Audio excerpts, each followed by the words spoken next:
Hi friends, எல்லோரும் எப்படி இருக்கீங்க? நல்லா இருக்கீங்களா? இன்றைக்கி நம்ம பார்க்க போகிறது ஸ்ரீ தர்ஷினி சாரீஸ் கூல் காட்டன்.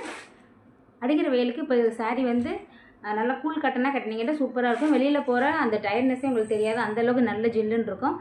இப்போ நம்ம வந்து மெரூன் கலருங்க, டார்க் மெரூன் வந்து பிளாக் கலர் குட்டி குட்டி டிசைனாக வந்திருக்கும். பார்டரும் பிளாக் கலரில் தான் வரும். பிளாக் கலரில் வந்திருக்கு, பார்த்துக்கோங்க.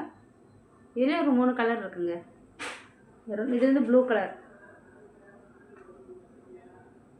கலருங்க, கருப்பு கலர் அதே சேம் டிசைன் போட்டிருக்கோம். பார்டரும் உங்களுக்கு பிளாக் கலரில் வந்துடுங்க. நீங்கள் வந்து எதுவும் எங்கேயும் போனால் வந்தால் யூஸ் பண்ணிக்கலாம், டெய்லி வியர்க்கும் யூஸ் பண்ணிக்கலாம். சூப்பராக இருக்குங்க. ரேட்டும் ரொம்ப ரொம்ப கம்மி தாங்க. இது வந்து நம்ம ரேட் வந்து ரொம்ப அதிகமாகலாம் வைக்கலை. மார்ஜின் வந்து ரொம்ப ரொம்ப கம்மி தான். யாருமே இந்த மார்ஜின் வைக்கவே முடியாதுங்க. அவ்வளோ கம்மியான மார்ஜினில் தான் வச்சுருக்கேன். ஃப்ரீ ஸ்கிப்பிங் தான். இன்னும் இதுலேயே 2-3 கலர் கொண்டு வந்திருக்கேன். இது ஸ்ரீ தர்ஷினி சாரீஸ் தாங்க.